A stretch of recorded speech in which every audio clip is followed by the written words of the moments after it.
subwoofers. Big question. So, do I need a subwoofer to go with my Dynaudio stereo speakers? Well, generally you don't need it. It really depends on your setup, what you're going to do.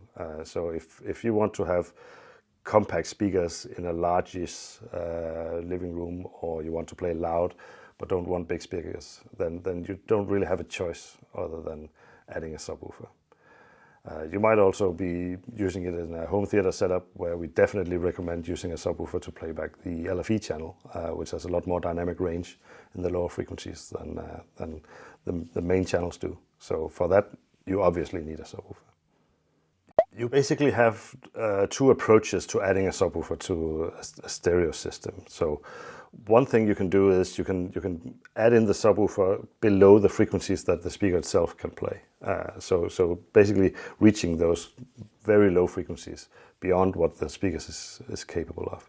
And then you kind of align them together so the subwoofer is only playing what the speaker doesn't play itself. The other approach is to have the subwoofer take over part of the frequency response from the main speakers, so that you're creating a crossover between them at a somewhat higher frequency. That gives you the benefit of being able to play louder with less distortion, because you don't have as much stress on the main speakers. So it really depends on the system and the setup capabilities that you have, which is the best option. So when you're adding a sub, a few different things happen. Obviously, when the music actually has content in the very low frequencies, you're now playing that back. To get the right sense of that space, of that room, you really need the whole frequency range.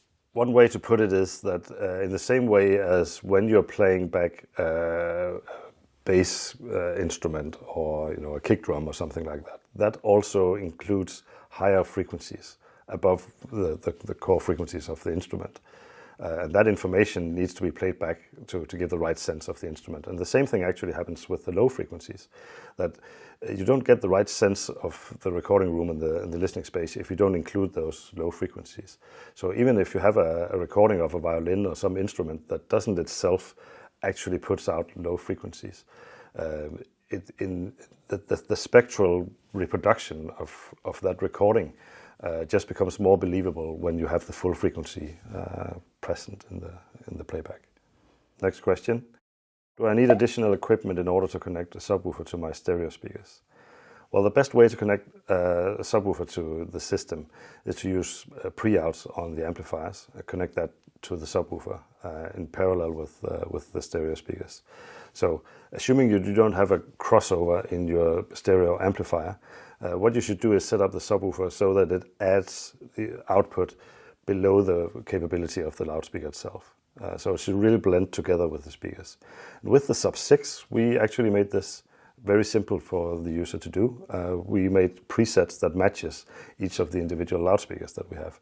And that preset is not just a cutoff of frequency, it actually is balanced to make a perfect blend together with how the speaker itself rolls off in the low frequencies. That's where we are mixing in the Sub 6 to perfectly blend that together.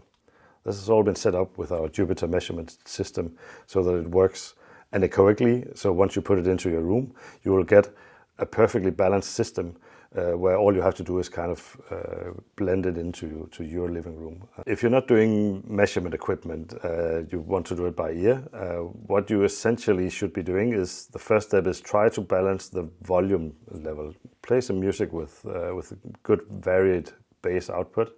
Try to adjust the volume of the subwoofer so that it has similar volume output as the main speaker. And then adjust the crossover point downwards. Make sure you don't have a gap between the subwoofer and the main speaker, so that it fills it out. But on the other hand, you shouldn't have too much of an overlap, because then you will get a peak in that overlap area. So that's really down to using some experience, using your ears, trying to adjust that until that balance between the two is good. What you want is not to have a gap, but also you don't want to notice that the subwoofer is playing. It should just be an extension of the main speaker system. In order to find the right placement of your subwoofer, there's an old trick that might feel silly but really works. Put the subwoofer in your listening position, put it literally in the sofa, and then crawl around on the floor, because this is where the subwoofer will actually be, to find the spot where you have the most bass output.